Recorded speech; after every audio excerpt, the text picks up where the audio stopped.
이 시간 말씀 듣기 전에 함께 로잔대회를 위해서 기도하며 나아가겠습니다. 이 시간 기도할 때 하나님, 오늘도 우리가 로잔대회를 위해서 기도합니다.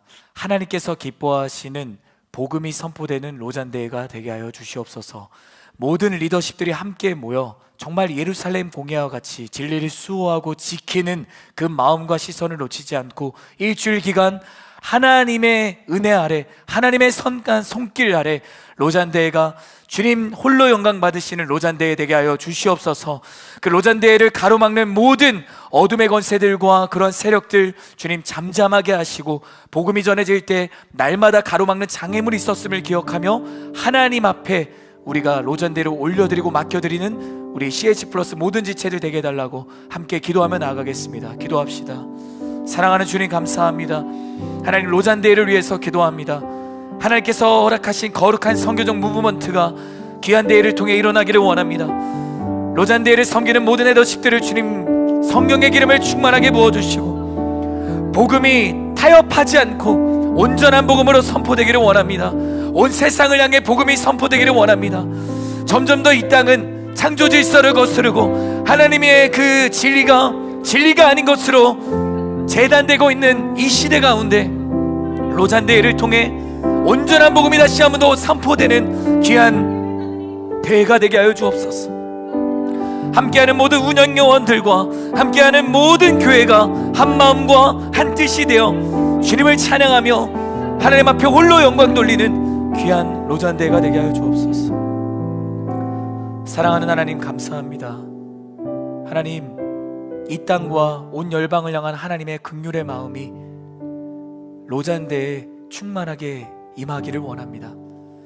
점점 더 진리가 진리로 아닌 것으로 거절당하고 있는 죄로 얼룩진 이 땅을 주님 불쌍히 여겨주시고, 하박국 선지자가 하나님의 심판을 거두시고 이들을 불쌍히 여겨주옵소서라고 고백하였던 그 선지자의 심정으로 우리가 로잔대를 위해 기도하는 하나님의 사람들이 되기를 원합니다. 하나님, 한마음과 뜻이 되어 로잔대회가 정말 주님께서 기뻐하시는 하나님 영광 받으시는 귀한 대회로 주님 삼아 주시옵소서. 그렇게 행하신 하나님께 모든 것을 맡겨드리며 사랑하는 예수 그리스도의 이름으로 간절히 기도드립니다. 아멘. 오늘 당신은 사명을 다하기까지 멈출 수 없습니다 라는 제목으로 하나님의 말씀을 나누겠습니다. 은생업자 데메드리오, 여러분 기억하시죠? 우리가 지난주에 함께 살펴봤던 요주의 인물이었습니다. 이 데메드리오의 선동으로 일어났던 에베소의 소동이 지나가고 바울은 에베소를 중심으로 한 아시아 지역에서의 사역을 매듭지어요. 소동이 끝나자 바울은 먼저 제자들을 불러서 위로하고 격려를 합니다. 여기서의 제자들은 누구인가? 에베소의 크리스천들일 거예요. 우리가 오늘 17절부터 38절까지의 20장의 일부분만 보았지만 여러분 괜찮으시다면 1절부터 38절까지 우리가 20장을 함께 관통하기를 원합니다. 바울이 자신이 에베소를 떠난 뒤에도 이 제자들이, 이 에베소의 크리스천들이 흔들리지 않고 주를 따라 살아갈 수 있다라고 위로를 하는 거죠. 또한 또 다른 데메드리오가 나타나서 사람들을 선동하고 소동을 일으켜서 복음을 전하는 것을 방해한다고 하더라도 예수를 믿지 않았던 에베소 시청의 이름을 알 수 없는 그 무명의 관리를 통해서 소동을 잠잠하게 하신 그 하나님이 당신들과 함께 하시니 전혀 두려워할 것이 없다고 그들을 권면하였던 것입니다. 그렇게 바울은 그들과 작별합니다. 그리고 에베소 도시를 떠나 2차 전도 여행 중 자신이 세웠던 빌립보 교회와 데살로니가 교회, 그리고 베레아 교회가 있는 마케도니아 지방으로 떠나게 됩니다. 바울은 마케도니아 지방을 두루 다니면서 만나는 모든 사람들에게 격려의 말을 건넵니다. 마침내 바울이 그리스에 도착하고 그는 그곳에서 3달 동안 머물면서 있는데요, 바울은 그곳에 안주하지 않았습니다. 그리고 또다시 배를 타고 떠나서 시리아라는 지역으로 가려고 합니다. 그런데 이 유대 사람들이 바울을 해치려는 음모를 꾸민다라는 사실을 알게 된 거예요. 우리가 바울의 선교 여정을 계속 살펴보면서 발견하고 있지만 그가 걸어가는 곳마다 어김없이 그가 복음을 전하는 것을 가로막는 대적들과 방해와 음모가 있었음을 알게 됩니다. 왜 그러한 방해와 음모와 대적들이 있었던 것일까요? 왜냐하면 그가 복음을 전하였기 때문입니다. 예수를 전하는 사명자의 길을 걸어갔기 때문입니다. 사랑하는 여러분, 우리는 사명자입니다. 사명이란 무엇인가? 예수를 전하는 것이 사명입니다. 따라해 주시겠어요? 예수를 전하는 것이 사명입니다. 우리가 그리스도인이라고 고백하는 이 내용 안에는 예수를 전하는 사명 역시 함께 포함되어 있는 거예요. 저는 여러분이 세상이 내가 누구인지를 물을 때 주저하지 않고 나는 그리스도인입니다 라고 담대하게 고백하는 하나님의 사람들이 되기를 바랍니다. 그리고 여러분의 매일의 삶 속에서 예수를 전하는 것이 무엇인지 기록된 말씀을 통해 끊임없이 고민하시고요, 말씀을 따라 내가 어디를 향해 걸어가는 것이 하나님이 기뻐하시는 길인지 주님께서 나로 깨닫게 하셨을 때 주저하지 않고 순종의 길을 걸어가는 여러분이 되기를 바랍니다. 그리고 이 바울이 사명자로서 예수를 전하는 길을 꿋꿋이 걸어갔잖아요. 그러한 것처럼 여러분도 그렇게 사명자의 길을 걸어가는 한 사람이 되기를 바라는 것입니다. 바울은 자신이 사명자의 길을 제대로 걸어가는지 어떻게 점검할 수 있었을까요? 우리도 사명자잖아요. 우리도 순종을 합니다. 그러면 우리가 순종을 할 때마다 나의 순종이 하나님이 기뻐하시는 순종이 맞는가? 내가 사명자의 길을 제대로 걸어가고 있는 것이 맞는가 고민하는 시간들이 있잖아요. 바울은 어떻게 점검하였을까요? 바로 유대인들의 방해와 자신을 죽이려는 음모를 보면서 내가 사명자의 길에 지금 잘 서 있구나라는 것을 바울이 깨달았던 거죠. 여러분, 사명자의 길에는 늘 장애물이 있습니다. 그러나 그리스도인은 복음을 전하는 것을 두려워하거나 겁내지 않아요. 장애물을 결코 피하거나 뒷걸음질 치지 않는 거죠. 넘어가는 거예요. 여러분, 장애물은 피하거나 도망가는 것이 아니라 그 장애물을 직면하고 넘어가는 거예요. 여러분 앞에 어떤 문제와 장애물이 있으십니까? 그 문제를 피하거나 도망가지 마시고 문제와 장애물을 그대로 직면하고 넘어가게 하시는 하나님의 손길을 경험하기를 주님의 이름으로 축복합니다. 넘어가는 거예요.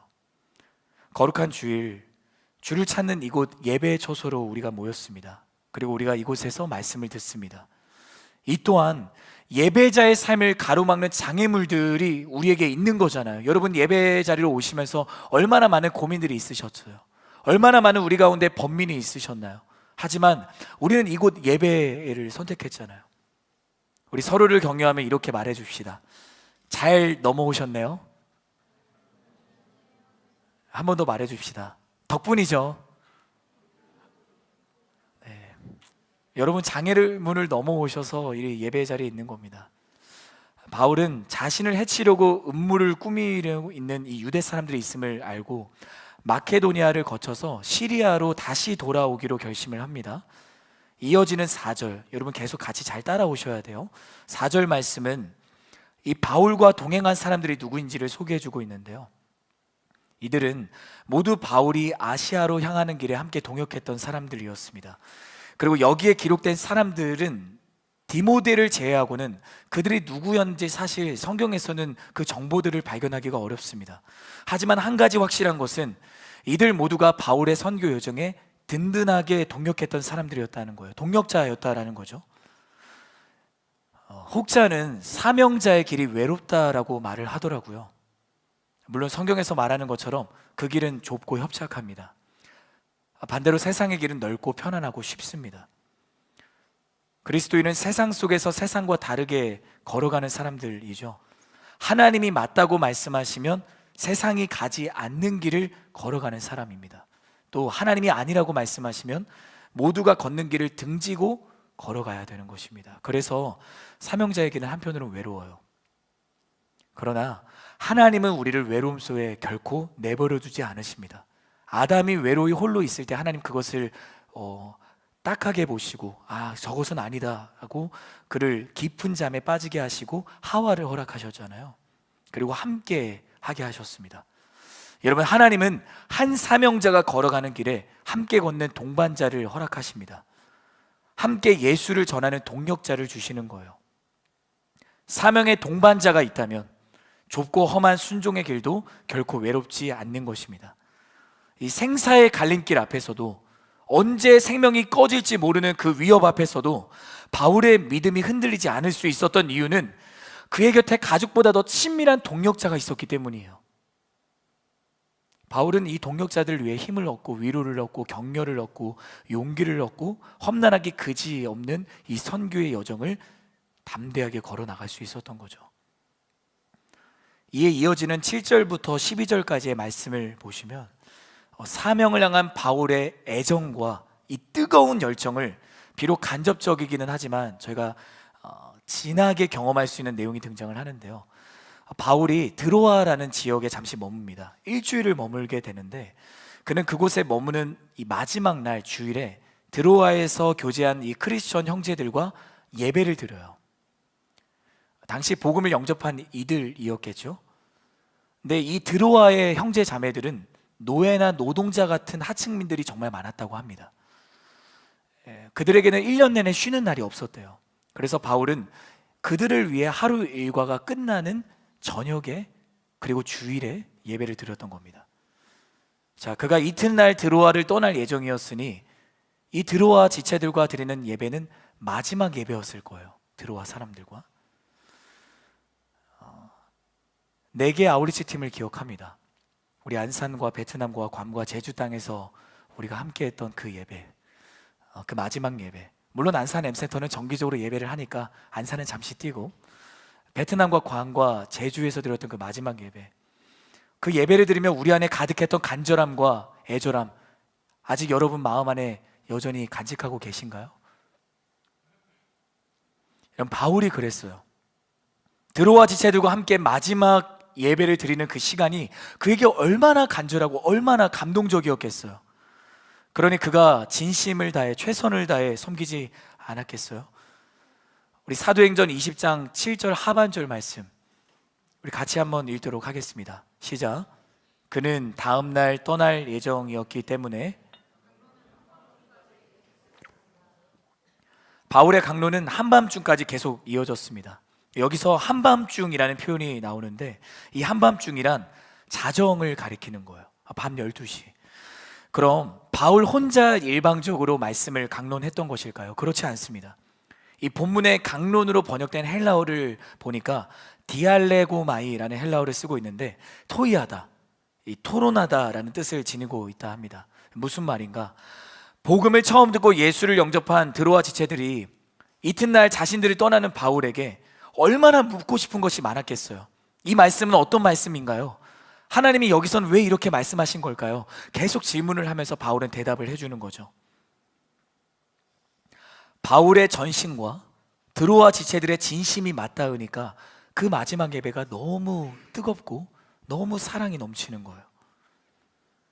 그러다 보니 자연스럽게 한밤중까지 강론이 이어졌던 거죠. 그래서 이어지는 8절을 보시면 우리가 모여있는 다락방에는 등불이 많이 켜져 있다라는 내용이 우리가 비로소 이해가 되는 거예요. 등불을 켜놓고 같이 한 곳에 둘러앉아서 바울 선생님, 이 말씀은 뭔가요? 아, 이 말씀은 이런 거야 라고 같이 예배를 드리고 있는 거죠. 나중에 그런 예배를 우리 CH 플러스 예배 때 드리면 참 좋겠다는 생각이 들어요. 지금 막 등불을 들고 오시라는 건 아니지만 이걸 그냥 등불이라고 치고 12시까지 또 우리가 강론하는 은혜가 있으면 좋겠다 라는 생각이 듭니다. 네, 은혜의 열기로 가득한 그 뜨거운 예배의 현장이잖아요. 그런데 모두를 소스라치게 놀라게 할 사건이 이어지는 겁니다. 예배가 드려지는 다락방에 모인 사람 중에 유두고라는 한 청년이 있었습니다. 당시 유두고는 흔한 노예의 이름이었기 때문에 아마도 그도 노예 중에 한 사람이 아니었을까 성경은 이야기를 합니다. 그는 창가에 앉아 있었어요. 그리고 바울이 전하는 말씀을 듣고 있었습니다. 아마도 하루의 고된 노동으로 인해 온몸의 피로가 극에 달했을 것입니다. 유두고는 졸지 않으려고 아마 창문에 걸터하지 않았을까라는 생각을 합니다. 그러나 피로의 무게에 못 이겨서 눈꺼풀은 점점 무겁게 내려가는 것이 아니겠어요? 결국 유두고는 졸음을 이기지 못하고 깊은 잠에 빠지게 되는 거죠. 본문을 보면 그가 얼마나 깊이 잤던지 골아 떨어졌다까지 표현을 합니다. 사랑하는 자에게 때로는 단잠을 주시는 하나님이시니 여기까지는 또 다른 의미의 회복의 은혜가 있었겠다라고 생각이 드는데, 깊은 잠에 빠진 이 유두고가 그만 몸에 힘이 풀리면서 3층에서 떨어진 거예요. 그리고 죽고 맙니다. 갑작스러운 이 유두고의 죽음을 보면서 사람들의 반응은 어땠을까요? 어찌할 바를 모르고 발을 동동 구르는 사람들도 있었을 겁니다. 슬퍼하며 소리내어 우는 사람들도 있었을 겁니다. 겁에 질린 채 두려워하며 이게 무슨 일인가 하며 막 그렇게 이야기하는 사람들도 있었을 거예요. 바로 그 순간 사람들 틈으로 한 사람이 헐레벌떡 뛰어내려오는 것이 아니겠어요? 그 사람이 누굽니까? 바울은 유두고 위에 자신의 몸을 포개어 그를 끌어안은 채 엎드려요. 마치 선지자 엘리야가 사르밧 과부의 아들이 죽자 그가 그 아들을 끌어안았던 것처럼 말이죠. 그때 바울이 담대하게 선포합니다. 소란 피우지 마십시오. 그에게 목숨이 있습니다. 그러자 유두고는 정말 다시 살아났어요. 바울이 유두고를 살린 것이 아니죠. 바울의 믿음의 선포를 통해 하나님의 숨결이 그의 코끝에 닿았고 그분의 생명이 유두고 안에 임하셨기 때문에 유두고가 죽은 자 가운데 다시 살아난 겁니다.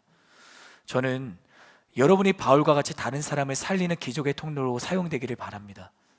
눈앞에 어떤 문제가 있더라도 그 문제만을 바라보고 낙담과 절망에 빠져 있는 것이 아니라 문제보다 크신 하나님을 바라보는 믿음의 눈이 뜨이기를 주님의 이름으로 축복합니다. 더 나아가서 쓰러져 있는 유두고처럼 영적으로 쓰러져 있는 그 지체에게 찾아가서 그를 사랑으로 격려하고 끌어안고 그를 위해 예수의 이름으로 중보하는 사람들이 되기를 바랍니다. 자, 그런데 그렇게 유두고가 살아나자 바울은 무엇을 하는가? 다시 위층 올라가서 또다시 말씀을 전하는 거예요. 밤새도록. 저도 한 열정 하는데 바울의 열정은 따라잡지 못하겠더라고요. 생각을 해보세요. 분명히 한 청년이 죽었다가 그래도 감사하게 다시 살아났어요. 그러면 자, 이 말 합시다. 자, 여기서 우리 이제 각자의 자리로 돌아가십시다 할 수도 있는데, 자, 그런데 말이죠, 제가 어디까지 말씀을 했죠? 하면서 또다시 강론을 이어나가는 거예요. 얼마나 바울이 이 복음에 대한 열정이 충만했는가를 우리가 미루어 짐작할 수 있는 거죠. 이 장면을 깊이 묵상하면서 저는 괜히 웃음이 나더라고요. 바울 진짜 대단하다. 모르겠어요. 오늘 말씀을 듣고 이런 대화들이 오고 갈지 모르겠습니다. 오늘 설교 시간에는 이상하게 졸리지 않던데, 졸리면 여기서 살짝 넘어져도 다치지는 않을 것 같은데, 졸지 않기를 주님의 이름으로 축복합니다. 저는 여러분이 바울같이 말씀을 생명보다 귀하게 여기기를 바라고요, 그 말씀을 따라 매일을 살아가기를 바랍니다. 그가 자신의 그 사명을 다하기까지 이 멈추지 않을 수 있던 열정이 있었던 이유는 무엇인가? 그 원동력이 어디에 있었기 때문인가? 하나님의 그 기록된 말씀에 있었기 때문이에요. 여러분, 아무리 좋은 자동차라도 하더라도 엔진이 죽으면 그 차는 전혀 움직이지 않아요. 말씀은 엔진과도 같습니다. 여러분은 하나님이 내게 맡기신 사명을 위해 살아가기를 원하십니까? 그럼 말씀을 붙들고 살아가기를 바랍니다. 오늘 내게 하시는 하나님의 말씀이 무엇인지를 듣고 그 가운데 나를 향한 그분의 뜻을 깨닫고 하루를 살아가는 사람과 그렇지 않은 사람은 전혀 다른 삶을 살아가는 거죠. 바울의 하루는 날마다 하나님의 기적을 경험하는 매일이었습니다. 저는 여러분이 살아가는 그 하루가 매일마다 하나님의 기적을 경험하기를 바랍니다. 그리고 말씀의 사람인 바울처럼 그가 말씀의 사람이었기 때문에 죽어있는 유두고를 살린 거잖아요. 그리고 그의 곁에 있던 다른 사람들도 죽은 자가 살아나는 기적을 함께 경험한 거잖아요. 여러분이 말씀의 사람일 때 여러분 곁에 있는 사람이 위로를 받게 되는 거고요, 여러분이 말씀의 사람일 때 내 곁에 있는 사람이 영적으로 지치고 죽어가고 있을 때 나를 통해 그 사람이 살아나는 은혜를 경험하게 되는 것입니다. 그렇게 날이 밝고 바울과 그 일행은 드로아 지체들과 작별을 하고 그곳을 떠납니다.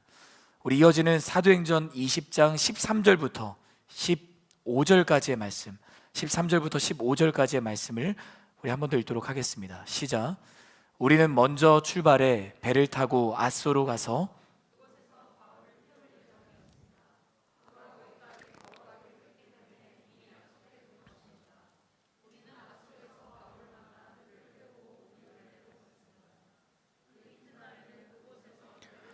기호 맞은편에 이르렀고 그 다음날 시몬을 지나 그 이튿날에는 밀레도에 도착했습니다. 아멘. 이 드로아를 떠나서 바울이 아소라는 곳에 도착을 합니다. 그런데 그가 걸어갔다라고 본문은 이야기를 해요. 그는 배를 타고 먼저 아소에 도착했던 바울을 기다리고 있던 자신의 일행들을 만나요. 이 아소라는 지역은 당시 에게 연안에 있는 얼마나 물이 맑고 깨끗했던지 속이 그냥 들여다 보일 정도로 아름다운 바다를 소유하고 있었던 도시였다고 합니다.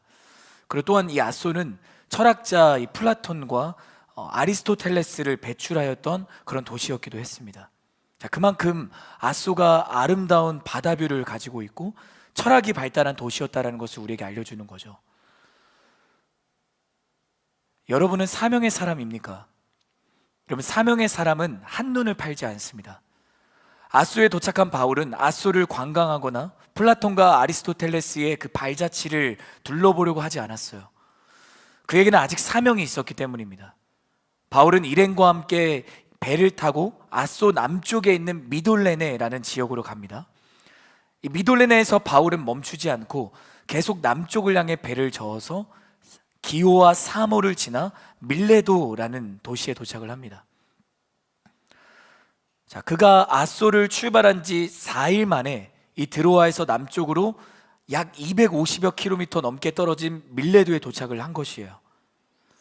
그리고 이 밀레도는 바울이 떠났던 에베소 도시에서 약 한 60여 킬로미터 정도 떨어진 곳이었다고 합니다. 여러분, 에베소가 어떤 도시입니까? 바울이 3년이나 넘게 머물면서 복음을 전했던 곳입니다. 여러분, 예수님도 제자들과 3년을 함께 동행하셨죠. 예수님은 자신이 십자가에 못 박힐 때가 다다랐음을 아시고 제자들에게 내가 너희 곁을 이제 곧 떠날 거야 라고 말씀을 하세요. 그러자 제자들의 낯빛이 바로 어두워지면서 실망을 감추지 못하는 것이 아니겠어요? 물론 제자들의 믿음 없음이 드러나는 장면이기도 하지만 그만큼 제자들이 예수님과 친밀하였다라는 것을 이야기해주는 대목이죠. 마찬가지로 3년을 함께 보내며 바울과 에베소의 지체들이 얼마나 친밀했겠어요? 얼마나 정이 들었겠어요? 사도행전 20장 1절에 바울이 에베소를 떠나잖아요. 그리고 바울이 밀레도에 도착한 본문 15절까지 이 기간 얼마가 될지는 모르지만 바울이 얼마나 이 에베소의 지체들이 보고 싶었겠어요. 사도행전 20장 16절의 말씀, 사도행전 20장 16절의 말씀 함께 읽도록 하겠습니다. 시작. 바울은 아시아 지방에서 지체하지 않으려고 에베소를 지나쳐 가기로 했습니다. 그는 가능하면 오순절에 맞춰 예루살렘에 도착하려고 서둘렀던 것입니다. 아멘. 바울이 이 아소에서 배를 타고 오면서 충분히 에베소 도시를 거쳐갈 수도 있었어요. 그 동선 중에 있었거든요. 그러면 그토록 그리워하던 에베소의 지체들을 볼 수 있는 거잖아요. 그런데도 바울은 에베소를 그냥 지나치고 밀레도로 곧장 갑니다. 왜 에베소를 지나쳤던 것인가? 본문은 그 이유를 말해주고 있습니다. 아시아 지방에서 지체하지 않으려고. 이 지체라는 단어를 묵상하면서 그만큼 에베소를 방문하고 그렇게 에베소 지체를 만나고 싶었던 바울의 마음이 간절했구나라는 것을 저는 알게 되더라고요. 여러분, 바울은 알고 있었습니다. 자신이 아소를 떠나서 에베소 도시를 들어가면 이제 내가 이 에베소 지체를 만났으니 이들과 사랑의 대화를 나누고 이들과 더 함께 있고 싶다라는 그러한 마음이 얼마나 불일 듯 일어났겠어요. 그걸 알고 있기 때문에 바울이 에베소 도시를 그냥 지나갔던 거예요. 바울에게는 사명이 있었습니다. 예루살렘으로 가야 되는 사명이 있었습니다. 왜냐하면 예루살렘에 헌금을 전달해야 되거든요. 어떠한 헌금인가? 이방의 온 교회가 예루살렘 교회를 돕기 위해서 모았던 헌금을 말하는 것입니다. 예루살렘 교회는 핍박과 환난 가운데 무너져 가고 있었어요. 그때 바울은 이방의 도시들을 다니면서 복음을 전하고 이방의 교회를 세웠잖아요. 그러니 이방의 교회들이 모은 헌금이 예루살렘 교회에 향하면 예루살렘 교회가 격려를 받고 위로를 받을 뿐만 아니라 복음이 차별이 없는 거구나, 복음이 유대 사람들뿐만 아니라 이방 사람들에게도 전해지는 것이 정말 맞구나.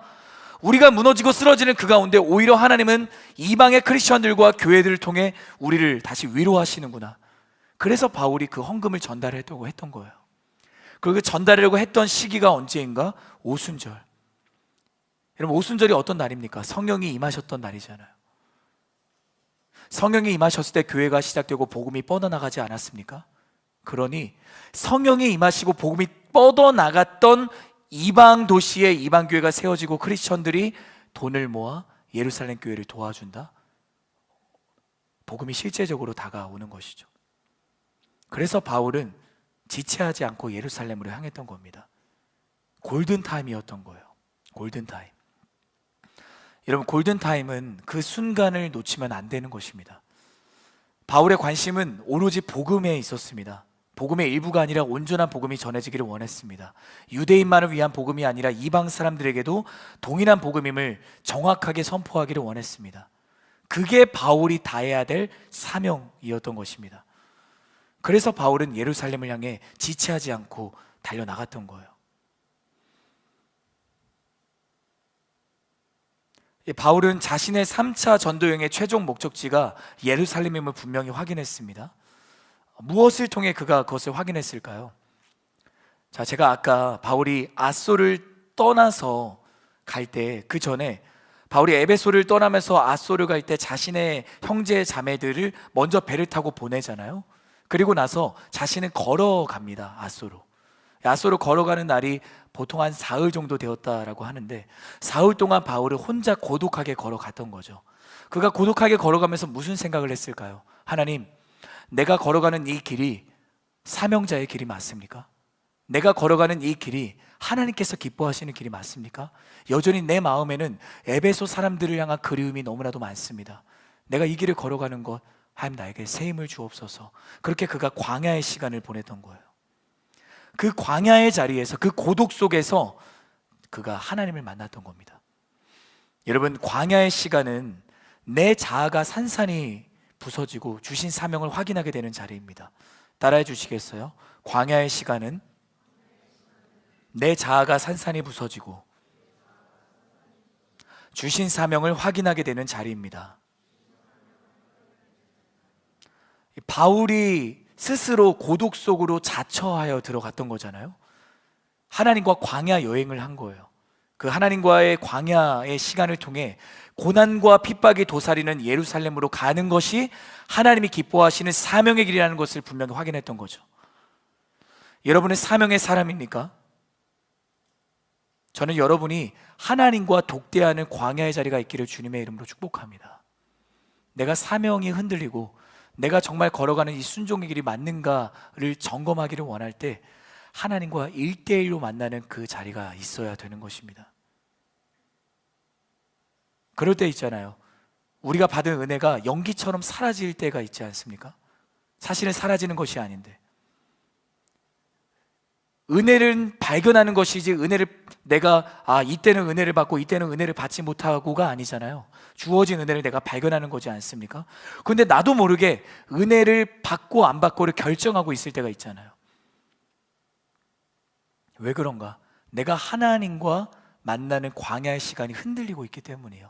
여러분, 이곳 공동체에서 예배하는 시간도 너무나도 중요하지만 여러분이 일상에서 하나님과 1대1로 만나는 광야의 시간이 반드시 있어야 되는 줄 믿습니다. 기도의 자리로 나가시고 말씀을 묵상하는 자리로 나가시고 그 가운데 하나님이 나로 제대로 걸어가게 하시는 은혜를 허락하실 줄 믿습니다.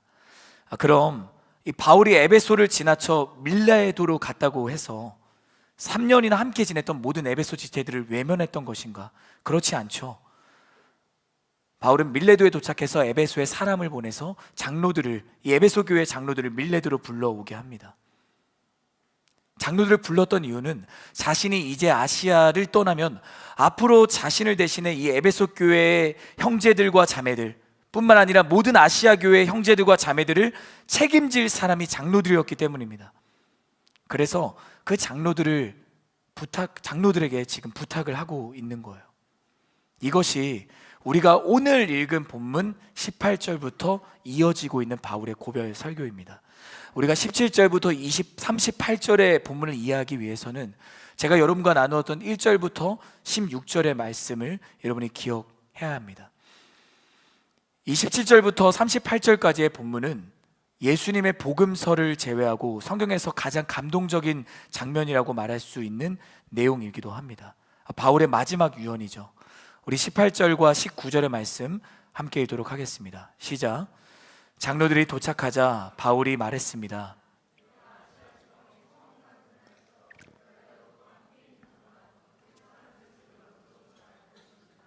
내가 모든 겸손과 눈물로 주를 섬겼고 유대 사람들의 음모로 시련도 많이 당했습니다. 바울이 장로들을 불러 놓아놓고 말합니다. 내가 아시아 지방에 처음 간 날부터 여러분과 함께 있는 동안 내가 어떻게 살았는지 여러분이 잘 알 겁니다. 나는 모든 겸손과 눈물로 주를 섬겼고 유대인들의 음모로 시련도 많이 당했습니다. 여러분은 사명의 사람입니까? 사명의 사람은 누구입니까? 바울이 말한 것처럼 모든 겸손과 모든 눈물로 주를 섬기는 사람이 사명의 사람입니다. 그런데 여기서 겸손과 눈물에 선행하는 내용이 있죠. 우리말 번역은 헬라어 원문의 뜻을 제대로 옮기지 못했습니다. 원문에서는 유대 사람들의 음모로 시련을 많이 당했다라고 하고 있지만, 그래서 모든 겸손과 눈물로 주를 섬겼다라는 그런 문장이지만, 이게 헬라어 원문으로 살펴보니까 유대 사람들의 음모로 시련을 많이 당했음에도 불구하고 내가 모든 겸손과 눈물로 주를 섬겼다라는 문장이 됩니다. 사명의 사람은 누구인가? 어떤 상황 속에서도 겸손하고 어떤 문제 앞에서도 눈물로 주를 섬기는 사람입니다. 여러분, 복음을 전하는 상황 그리고 사명을 전하는 자리는 결코 편안하거나 쉽지 않습니다. 바울의 평생의 선교 여정이 그랬잖아요. 늘 시련과 늘 도전의 연속이었습니다. 그러나 바울은 사명자로서의 시선을 포기하지 않았고요, 그의 사명자로서의 자세는 결코 흐트러짐이 없었습니다.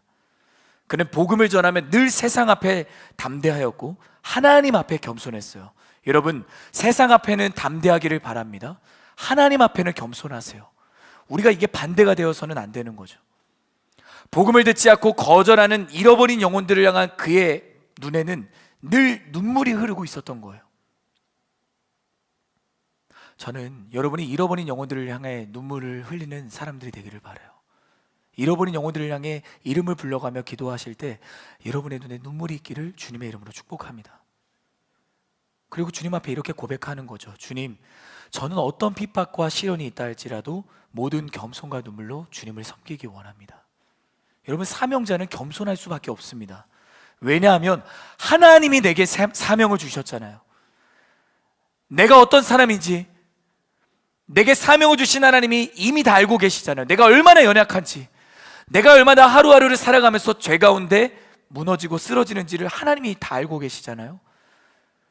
마치 수수깡 부러지듯 내가 작은 유혹에도 사방으로 흔들리고 부서지는 내 모습, 주님은 다 아시는데도 나에게 사명을 주시는 거예요.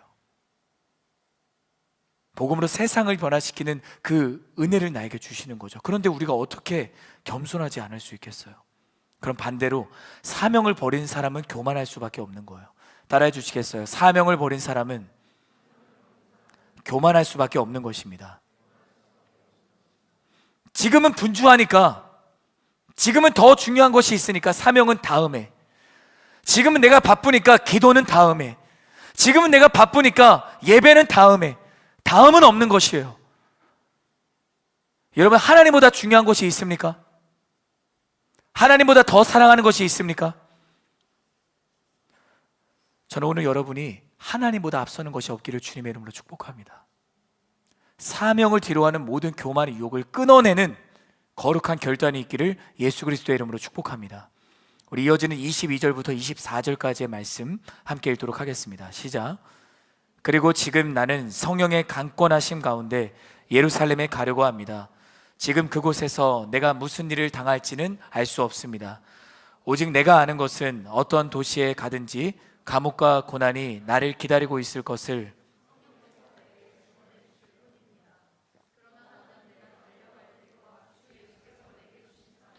곧 하나님의 은혜의 복음을 증언하는 사명을 다 완성하기 위해서라면 내 생명을 조금도 귀한 것으로 여기지 않습니다.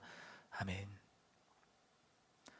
바울이 예루살렘을 자신의 최종 목적지로 삼은 것은 그가 원했던 것은 아니었습니다. 그는 아시아 선교를 하고 싶었어요. 그러나 그는 고백합니다. 지금 나는 성령의 강권하심 가운데 예루살렘으로 가려고 합니다. 성령이 자신을 예루살렘으로 이끈다고 고백을 하는 거죠. 그리고 이어서 말합니다. 그곳에서 내가 무슨 일을 당할지는 알 수 없습니다. 여러분, 성령님은 진리의 영이십니다. 우리에게 모든 것을 가르치시는 영이십니다. 모든 것을 생각나게 하시는 지혜의 영이십니다. 그런 성령이 바울로 예루살렘으로 이끌어 가시는데 그가 무슨 일을 당하는지 알지 못한다. 뭔가가 매칭이 안 되는 것 같아요. 그러나 이어지는 23절 말씀을 통해서 우리는 그가 예루살렘에서 무슨 일을 당할지 이미 알고 있었다는 사실을 발견하게 됩니다. 감옥과 고난이 나를 기다리고 있을 것을 성령이 내게 증언해 주실 뿐입니다. 자, 그런데도 자신이 무슨 일을 당할지 알지 못한다고 바울이 이야기했던 이유는 무엇일까요? 성령이 이끄시는 대로 내가 나를 온전히 맡기겠다는 믿음의 고백인 거예요. 이제는 내 원함도 내가 구하지 않고 내 만족과 내 유익과 내 영광을 위해서 내가 예루살렘으로 나아갈 것이 아니라 하나님의 만족과 하나님의 유익과 하나님의 영광을 위해 내가 예루살렘에서 복음을 전하겠습니다. 그러니 성령님이 이끄시는 대로 그냥 난 나아갈 뿐입니다. 그러니 내가 무엇을 당할지 알지 못합니다. 그렇게 그가 이야기했던 거죠. 저는 여러분이 성령님 사용하시기에 불편한 사람이 되지 않기를 바라요. 적어도 우리 서로를 향해 이렇게 말해 주시겠어요? 성령님이 사용하시기에 불편하지는 맙시다. 성령님이 사용하시기에 우리 불편한 사람은 되지 말아야 됩니다. 어떻게 우리 자신을 성령님께 맡길 수 있을까요? 자기 부인한, 나를 부인하는 것이요, 내 유익을 부인하고요, 내 만족을 부인하고요, 내가 얻을 영광을 부인하는 거예요. 저는 저와 여러분이 예수님을 부인하지 않기를 바랍니다. 목사님, 저는 예수님 부인한 적이 없는데요. 아니요, 주님이 언제나 나와 함께 하심에도 내가 주님의 말씀을 따라 순종하는 삶을 망설인다? 말씀과 기도의 자리가 점점 좁아지고 사라져가고 있다? 예배가 어느새 2순위, 3순위가 되어가고 있다? 감사가 미련해 보이고 불평을 선택한다? 매일을 살아가며 아무리 작은 순종이라도 내가 최선을 다하지 않고 있다? 그러면 나는 예수님을 부인하는 거예요. 여러분, 예수님 부인하지 않는 하나님의 사람이 되기를 주님의 이름으로 축복합니다. 그래서 주님 말씀하시는 거예요. 제가 읽을게요. 마태복음 10장 33절의 말씀. 누구든지 사람 앞에서 나를 부인하면 나도 하늘에 계신 내 아버지 앞에서 그를 부인하리라. 예수님 부인하지 않는 저와 여러분이 되기를 바랍니다. 작은 순종조차 가벼이 여기지 않아야 되는 거죠. 최선을 다하는 사명자로 살아가야 되는 거예요. 결론입니다. 여러분, 이어지는 24절의 말씀을 보면 바울이 이렇게 고백을 합니다. 나는 내가 달려갈 길과 예수님이 내게 주신 사명을 다 완성하기 위해서라면 내 생명을 조금도 귀한 것으로 여기지 않습니다. 우리가 너무나도 잘 알고 있는 바울의 고백 중 하나입니다. 여러분, 바울은 알고 있었습니다. 예루살렘으로 자신이 들어가는 순간 자신이 감당할 수 없는 핍박과 환난이 찾아올 것이라는 것을 알고 있었어요. 그런데도 그가 예루살렘으로 가는 길을 뭐라고 지금 표현을 하나요? 내가 달려갈 길, 내가 달려갈 길, 내가 걸어가야 할 길이라고 고백하는 것도 대단한 고백일 텐데 내가 달려갈 길이라고 거침없이 고백하는 것입니다. 그리고 이어서 자신이 복음을 전하는 사명을 완성하기 위해서라면 내 생명 내가 하나도 귀하게 여기지 않겠습니다라고 고백을 하는 거죠. 어떻게 바울이 이렇게 놀라운 고백을 할 수 있었을까? 역시나 그가 대단한 믿음의 소유자였기 때문일까? 우리와는 바울이 뭔가 다른 사람이기 때문일까? 그렇지 않습니다. 이런 바울 역시 우리와 같은 연약한 존재였습니다. 예수를 부인하고 거절하던 하나님과 정반대편으로 도망가던 인생이 바울이었어요. 율법주의와 의무감에 사로잡혀 다른 사람들 거침없이 재단하던 인생이 바울이었습니다. 하나님의 자리에 서서 너무도 다른 사람들을 쉽게 심판하는 사람이 바울이었어요. 그런데 그가 예수님을 만났어요. 바울은 자신이 그토록 철저하게 부인하던 다메섹으로 가던 길 위에서 예수님을 만난 거예요. 여러분, 예수님을 만난다는 것은 무엇인가? 내가 예수님 없이 살아가던 그 자리에서 예수님을 다시 만나야 되는 거예요. 여러분의 예배의 자리가 흔들고 있는 그 자리에서 예수님을 만나야 돼요. 기도가 흔들리고 말씀이 흔들리고 아울리치게 나에게 주셨던 그 은혜를 잃어보고 있는 그 자리에서 주님 다시 만나야 되는 겁니다. 바울이 예수님을 만나게 되자 그가 살아가는 이유가 바뀌어 버립니다. 세상에서의 성공과 자기 성취와 자기 만족과 인정과 명예, 더 이상 그것들이 그의 삶의 이유가 될 수가 없는 거죠. 왜? 그의 마음에 이제 예수가 사시니까. 하나님을 위해 사는 것이 그의 삶의 목적이 되었으니까. 예수의 이름을 위해 순종하며 사는 것, 그 사명이 이젠 그의 마음에 충만하기 때문입니다. 그래서 그가 그렇게 이야기를 하는 거예요. 내가 사명을 다하기까지는 멈추지 않겠습니다. 이 고백이 여러분의 고백이 되기를 주님의 이름으로 축복합니다. 사명을 다하기까지 우리는 멈출 수 없는 것입니다. 사명을 다하기까지 우리의 예배는 멈출 수 없는 것입니다. 사명을 다하기까지 우리의 기도는 멈출 수 없는 것입니다. 사명을 다하기까지 우리의 찬양은 멈출 수 없는 것입니다. 기도 멈추지 마세요. 말씀 묵상하는 거 멈추지 마세요.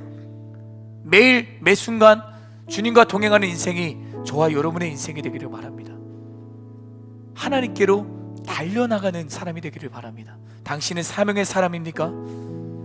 저는 여러분이 하나님을 위해 살아가는 거룩한 인생이 되기를 바라고, 오직 예수의 이름을 위해 복음을 전하는 사명을 다하기까지, 우리 하나님 부르심 받는 그때까지 주님 사랑하며 주님과 동행하는 인생이 되기를 바랍니다.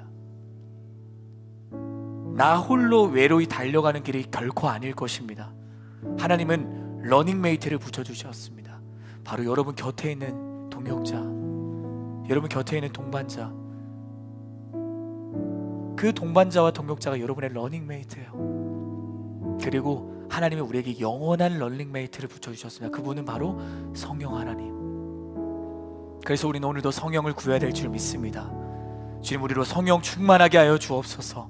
성령 충만하게 하여 주옵소서. 우리 그러한 믿음의 고백으로 우리 함께 자리에서 함께 일어나셔서 우리 주님을 찬양하며 나아가겠습니다.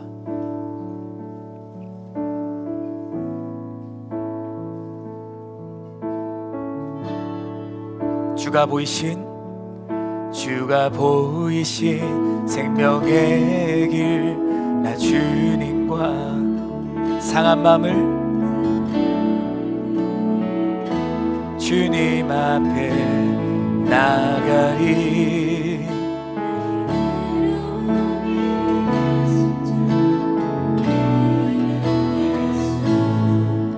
나의 길이 되신 이름 예수, 나의 길 오직 그가 하시나니 나를 단련하신 후에 내가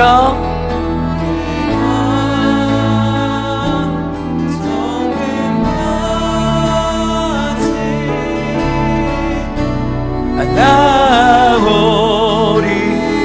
우리 괜찮을 지나면 가슴에 손을 얹고 우리 한 번 더 믿음으로 고백하며 나아가겠습니다. 주가 보이신 생명의 길, 주가 보이신 나 주님과 함께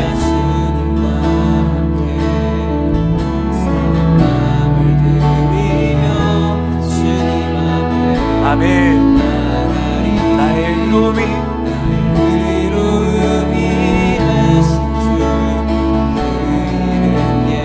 나의 길이 되신 예수, 나의 길 오직 그가 하시나니 나를 단련하신 후에 주님 같이 나아가겠습니다.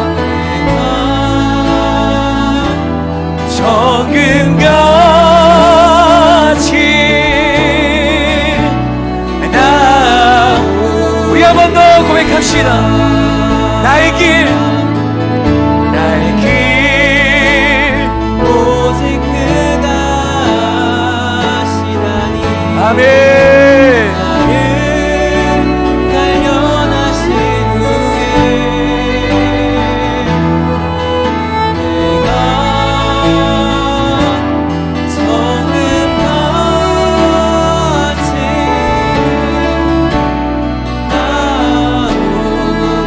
나오리라. 우리 시작 기도할 때 우리의 삶을 점검하며 하나님 앞에 기도합시다. 하나님, 내가 사명자의 길을 걸어가지 않는 자리는 없었습니까? 말씀을 너무나도 내가 가볍게 여기고 기도 다음에 하면 되지, 기도 쉬어도 되지. 아닌데 주님, 내가 다시 한 번 더 사명을 회복하는 사람 되게 하여 주시옵소서. 기도의 자리에 나아가게 하여 주시옵소서. 말씀의 자리로 돌아가게 하여 주시옵소서. 우리 시간 주님의 이름 한번 외치고, 주님, 내가 다시 일어나기를 원합니다. 사명을 회복하기를 원합니다. 우리 이렇게 소망하는 자들마다 주님의 이름 한번 외치고 우리 통성으로 기도하며 나아가겠습니다. 기도합시다. 주여!